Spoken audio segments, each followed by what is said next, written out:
Suddenly caste census का announcement किया। हम इसको सपोर्ट करते हैं, पूरी तरह सपोर्ट करते हैं। तेलंगाना एक मॉडल बना है कास्ट सेंसस के लिए और वो ब्लूप्रिंट बन सकती है।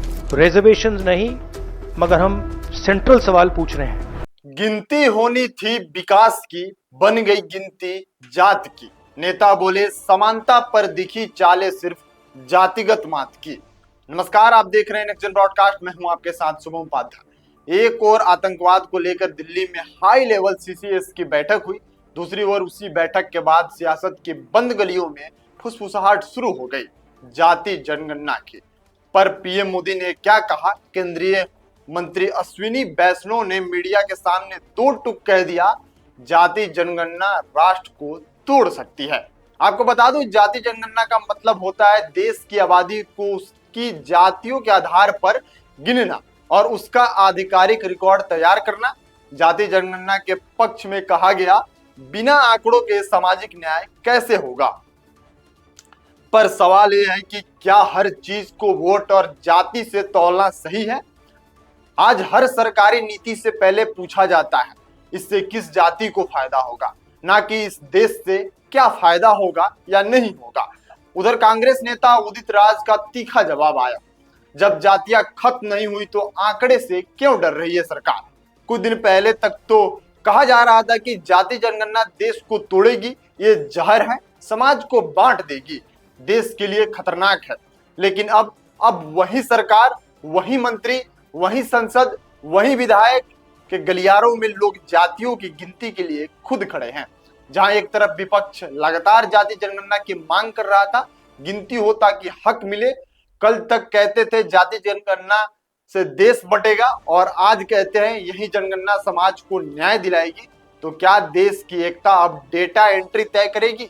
वही सत्ताधारी पक्ष कहता है ऐसी गिनती समाज को बांट कर रख सकती है। हालांकि आपको बता दें, देश में आजादी के बाद पहली बार केंद्र सरकार ने जाति जनगणना कराने की मंजूरी दे दी है।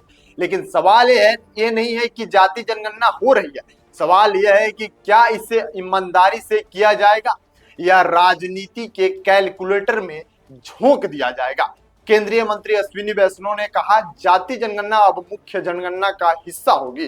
जनगणना जो 2021 में होनी थी वो कोविड के नाम पर टलती गई और अब चुनाव से ठीक पहले चालू हो रही है।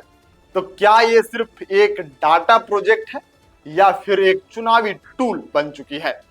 आपको याद दिला दे, कुछ वक्त पहले तक जब बिहार में जाति जनगणना की मांग उठ रही थी, तब यही केंद्र सरकार इसे विभाजनकारी बता रही थी। तब कहा था जाति की बात करने वाले से जातिवाद बढ़ेगा। लेकिन अब जब बिहार चुनाव सिर पर है और 2026-27 तक रिपोर्ट आने की बात है, तो क्या ये सब कुछ वोट बैंक प्लानिंग का हिस्सा है? राहुल गांधी कहते हैं सरकार को बताना होगा जाति के आधार पर कौन कहां कितना भागीदार है। तो अब जातियों की गिनती नहीं, सीधे हिस्सेदारी की लड़ाई शुरू होने जा रही है। तो क्या अब राजनीति विकास से नहीं, जातिगत समीकरण से जीती जाएगी? तेलंगाना में कांग्रेस ने जाति जनगणना कराई, उसे मॉडल बता रही है। लेकिन कोई ये क्यों नहीं पूछता कि क्या जाति के आंकड़े आने से समाज में समानता बढ़ेगी या खाई और गहरी होती जाएगी? पहलगाम हमला एक चेतावनी था, पर हमारी राजनीति ने उसे भी जाति में बांट दिया। जब देश पर हमला होता है हमें एकजुट होना चाहिए, लेकिन जब हम जाति और धर्म में बट जाते हैं तो पाकिस्तान को कुछ करने की जरूरत ही नहीं रहती। अब सवाल यह है कि क्या अगर जातियां आज भी समाज में हावी हैं तो उन्हें गिनने में डर किसे लग रहा है? कहीं ऐसा तो नहीं है कि आंकड़ों की सच्चाई कुर्सियों की संतुलन हिला सकती है? प्रधानमंत्री मोदी ने सीसीएस की बैठक में जाति जनगणना पर कोई बात ही नहीं की, तो बाहर यह शोर क्यों मचाया जा रहा है कि जाति जनगणना जरूरी है? जब बात देश की हो रही है तो बीच में ऐसे मुद्दे क्यों सरकार ने इस पर बुधवार को हुई कैबिनेट बैठक में मोदी सरकार ने देश में जातिगत जनगणना कराने की मंजूरी दी। बैठक के बाद केंद्रीय मंत्री अश्विनी वैष्णव ने बताया कि जातिगत जनगणना को मूल जनगणना के जवाब दिया तो कोई नाराज होगा, चुप रहूं तो खेल भी चलता रहेगा। और यही राजनीति का असली गणित है। सोशल मीडिया पर लिखा गया, बैठकों से पाकिस्तान का जनता पूछ रही है, सिर्फ कैमरे के सामने बैठकों से आतंकवाद दिखता है क्या? या सिर्फ टीवी पर सख्त कार्रवाई का डायलॉग दोहराने से वोट मिलते हैं क्या? जब आतंकवादी हमला करते हैं हमें कहते हैं पाकिस्तान को जवाब देंगे, लेकिन क्या कभी हमने ये सोचा जो जाति का जहर हमारे समाज में घुस चुका है उसका जवाब कौन देगा? जब एक सैनिक बॉर्डर पर लड़ता है तो वो नहीं पूछता सामने वाला दुश्मन दलित है या ब्राह्मण, तो फिर दिल्ली में बैठने वाले नेताओं को क्यों चाहिए जाति का आंकड़ा? आखिर जाति जनगणना से डर किसे लग रहा है? क्या यह डर इस बात का है कि कौन सी जाति कितनी है और किसे अभी भी हाँ सीए पर रखा गया है?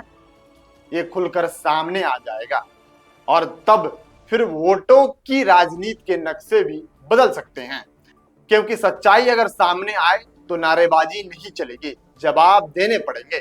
कांग्रेस नेता उदित राज कहते हैं जातियां बनी है सत्ता की वजह से और उन्हें खत्म करने का पहला कदम है आंकड़े इकट्ठा करना। वहीं भाजपा की लाइन है जातियों की बात करना ही समाज को बांटने जैसा है। पर ये दोनों दल चुनाव में टिकट बंटवारे से लेकर रैलियों के स्लोगन तक जात पात की बिसात बिछाते हैं। तो सवाल है कि जातिवाद सिर्फ गिनने से ही क्यों खतरनाक हो जाता है? बोलने बुनाने और जुमले बनाने में तो सालों से कोई दिक्कत नहीं दिखी। जनगणना आ रही है लेकिन ये सिर्फ लोगों की गिनती नहीं होगी, इस होगी सत्ता की गणना कि किसे गिना गया और किसे गुमनाम रखा गया। अगर जातियां वाकई खत्म होती तो पहले उन्हें मानिए, गिनिए और सुधारिए, ना कि आंकड़ों से भागे, क्योंकि आंकड़े सच बताते हैं और राजनीति उससे डरती है। दुश्मन सरहद पार भी है और हमारी सोच के भीतर भी। एक से निपटने के लिए सेना चाहिए, दूसरे से लड़ने के लिए ईमानदार और जाति रहित राजनीति। तो अगली बार जब आप बैठक की हेडलाइन पढ़े तो सवाल पूछिए, क्या ये देश के लिए है या सिर्फ वोटों की गिनती और जातियों की गणना के लिए है? कल देश में जातिगत जनगणना को मंजूरी मिल चुकी है और 5 दिन पहले ही पहलगाम में हमला हुआ जिसमें जाति पूछ के धर्म पूछ के मारा गया। बाकी आप इस जातिगत जनगणना की मंजूरी पे क्या सोचते हैं और पहलगाम में जब मारा गया उसके बाद से सरकार को क्या एक्शन लेना चाहिए था, लेकिन सरकार क्या कर रही है? आप क्या सोच रहे हैं? अपनी राय कमेंट बॉक्स में जरूर बताइएगा। मिलते हैं अगली वीडियो में, तब तक के लिए बने रहिए नेक्स्ट जन ब्रॉडकास्ट के साथ। मैं आपके साथ शुभम उपाध्याय। बहुत बहुत धन्यवाद आपका।